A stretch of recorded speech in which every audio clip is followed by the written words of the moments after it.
Game of thrones. मतलब यार, आप अगर किसी से भी कोई सीज़न की रिकमेंडेशन मांगोगे ना, तो वो एक नाम तो ज़रूर लेगा, जो कि है गेम ऑफ थ्रोन्स। अब मैंने भी बहुत समय तक ये नहीं देखा था, और हाँ, कहीं ना कहीं मुझे पता था यही है ग्रेटेस्ट सीज़न, सभी लोग इसके बारे में बोलते हैं। तो एक दिन मुझे भी हो गई क्यूरियोसिटी कि चलिए देखते हैं कि आखिर है क्या ये गेम ऑफ थ्रोन्स। अब ये कुछ ही दिनों की बात है, ठीक है ना। मैं इससे पहले गेम ऑफ थ्रोन्स नहीं देखा था। मैं मतलब सही तरीके से स्ट्रेंजर थिंग्स पगलू था। मतलब मुझे स्ट्रेंजर थिंग्स अच्छा लगता था सीधी तरह से, जब तक मैंने गेम ऑफ थ्रोन्स नहीं देखा था। अब आज की वीडियो में हम बात करेंगे जो इन्होंने 7 सीज़न एक मास्टरपीस डिलीवर की है, और जो हगा इन्होंने इतना तो स्ट्रेंजर थिंग्स वालों ने नहीं हगा था भाई, जितना इन्होंने हगा है सीज़न 8 के अंदर। क्या किया है सब कुछ बात करेंगे भाई। पहले तो यार, मैंने जब इसके सीज़न 1 की 2 एपिसोड देखी ना, तो मैंने अपने से एक इमेजिनरी स्टोरी बना ली कि क्या होगा ज़्यादा। अब क्या नेड स्टार्क जेमी से फाइट होगी इन दोनों की। अब जैसा कि जेमी एक विलन है, नेड एक हीरो है, तो नेड जीत जाएगा। ऐसा ही कुछ चलने वाला है। मैंने तो यही इमेजिन किया था जब तक मैंने सीज़न 1 पूरा नहीं देखा। मतलब भाई, एक प्लॉट आर्मर नाम की चीज़ होती है कि मतलब आपको एक करेक्टर के ऊपर भरोसा हो जाता है कि ये तो मर ही नहीं ना सकता, इसके पास वो आर्मर है, प्लॉट आर्मर कहते हैं उसको। मतलब इसके पास वो पावर है कि इसको नहीं ये मार सकते। और जब तक उन्होंने सीज़न 1 में उसको मार नहीं दिया, मतलब जैसी वो तलवार चलाई ना नेड स्टार्क पे, मैं अभी भी वेट कर रहा था किसी तरह बच जाएगा ये ना, ऐसा हो ही नहीं सकता कि ये ना बचे। बट जब नेड स्टार्क मरा यार, मतलब उस वक्त ना मैं ऑटोमेटिकली अगली एपिसोड लगा ली कि कुछ तो होगा यार। नहीं, ऐसा नहीं हो सकता नेड स्टार्क मरे, लेकिन नेड स्टार्क नहीं जिंदा हुआ। बट फिर जो मेरी कनेक्टिविटी बनी है गेम ऑफ थ्रोन्स से, तो उसके बाद मैं देखता देखता सीज़न 3 पर भी पहुंच गया, और फिर आ गई रेड वेडिंग। उफ भाई साहब, मतलब मैंने नेड स्टार के बाद अगर किसी को सपोर्ट किया था तो वो रॉब था। और गेम ऑफ थ्रोन्स का असल मीनिंग ये है, जो आपका फेवरेट कैरेक्टर होगा सबसे पहले वही मरेगा। सिंपल सी बात है। मतलब साइड कैरेक्टर को तो मारना है ही नहीं, इन्होंने मारना है मेन कैरेक्टर को। और ये भी नहीं कि सीजन के एंडिंग, इनका जब बन करेगा ये तब आपके मेन और फेवरेट कैरेक्टर को मार देंगे। ये मुझे रेड वेडिंग के बाद पता लग गया था, जब रॉब स्टार्क और कैटलीन स्टार्क मरे थे। मतलब भाई साहब, अबे मैं पता क्या कह रहा था, अबे तुमको सीजन चलाना है कि नहीं, अबे वो मेन कैरेक्टर है तो उसके बिना तुम लोग करोगे क्या। फिर भाई साहब इन्होंने एक नया करेक्टर आर्क दिया जॉन स्नो को, जिस तरह से वो नाइट वॉच के अंदर गया। एंड जॉफरी की जो मौत थी, आय हाय हाय, वो सेटिस्फाइंग थी कहीं ना कहीं भाई सबके लिए, गेम ऑफ थ्रोन्स के जितने भी फैंस, क्योंकि जिस तरह से उसने भाई साहब नेड स्टार को मरवाया, और भी कितने उसने घटिया काम किए अपनी लाइफ पे, मैं बता नहीं सकता। और यहीं पर एक करेक्टर होता है साइड कैरेक्टर, टीरियन लैनिस्टर। अब वो मेरे लिए तो शुक्र है साइड कैरेक्टर नहीं था, शुक्र है वो पहला फेवरेट कैरेक्टर था जो कि सेफ था। भाई टीरियन लैनिस्टर, मतलब क्या यार, बहुत कमाल का कैरेक्टर था भाई। पीटर डिंकलेज ने भाई साहब इस रोल को निभाया है, और भाई क्या कमाल के तरीके से भाई निभाया है पीटर डिंकलेज ने इस रोल को। मतलब मेरे लिए ख्याल से और कोई भी बंदा इस तरह से परफेक्ट बैठ था टीरियन लैनिस्टर के रोल के ऊपर। हाँ, इसी बीच यहाँ पर एक और कैरेक्टर होती है सर्सी लैनिस्टर, जिसका भाई अपने भाई सगे भाई के साथ चक्कर था। हाँ, सर्सी लैनिस्टर एक वो माँ जो कि अपने बच्चों से बेहद प्यार करती थी और उनके लिए जान भी दे सकती थी। और जिस तरह की उसने चीज़ें की है ना अपने बच्चों के लिए, भाई साहब एब्सोल्यूट सिनेमा भाई। सर्सी लैनिस्टर जिस तरह की वो मौत डिज़र्व करती थी ना, सही बताऊँ उसको वो मौत मिली नहीं। मतलब एक हर कोई सीज़न और मूवी का सबसे सस्ता तरीका जो मौत का होता है, पत्थर से मर गई। मतलब भाई उस बंदी ने इतने लोगों को भाई दिल जलाया। मतलब कितनी नफरत थी हमारे दिल के अंदर सर्सी के लिए, और उसको पत्थर गिरने पर मार दिया।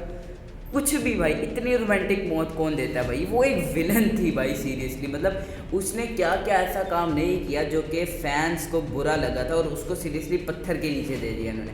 मतलब भाई मैं अगर सीज़न 8 का राइटर होता तो कम से कम मैं भाई किसी स्टार के हाथों ही सर्सी को मरवाता। अब बेस्ट एग्जाम्पल थी सांसा स्टार्क। अबे आप सांसा स्टार्क भाई, उसके पास कितने रीजन है सर्सी को मारने की। एक तो पहले सर्सी ने इतना बुली किया उसको, पूरी उसकी होल लाइफ बुली होती रही सर्सी के हाथों सांसा। और जिस तरह से फिर सर्सी का ने उसके अब्बू को मरवाया, हाँ वो अलग बात है, वो था तो जॉफरी का ही हुक्म, लेकिन फिर भी भाई सर्सी को सांसा के हाथों ही मरवाना चाहिए था, जहाँ तक मेरा मानना है। कोई तुक नहीं बचता था भाई कि जेमी और सरसी एक साथ पत्थर के नीचे आके मर गए, मतलब what the hell is going here भाई। इसी के साथ अभी तरह हम जेमी लैनिस्टर के बारे में बात करें, एक ऐसा करेक्टर जो कि शुरू में तो मोस्ट हेटेड करेक्टर था, बट जिस तरह से करेक्टर डेवलपमेंट हुई है जेमी की, मतलब कब वो एक लव्ड करेक्टर बन गया, जो करेक्टर आर्क जेमी लैनिस्टर को मिला है, दिस इज़ ग्रेट मैन। मतलब जेमी लैनिस्टर जिस तरह से भाई मोस्ट लव्ड करेक्टर बना बाद में, लेकिन भाई जो आखिरी सीजन में उसके साथ वो किसी ने नहीं सोचा। मतलब जेमी लैनिस्टर भाई इतना तो लव कैरेक्टर बन चुका था, क्या एकदम से उसको आशिक उसका जागा। मतलब भाई ब्रैन के साथ एक रात उसने बिताई, पूरा वो चला उनका, उसके बाद एकदम उसको चुल मची, मैं दोबारा सरसी के पास जाऊँगा।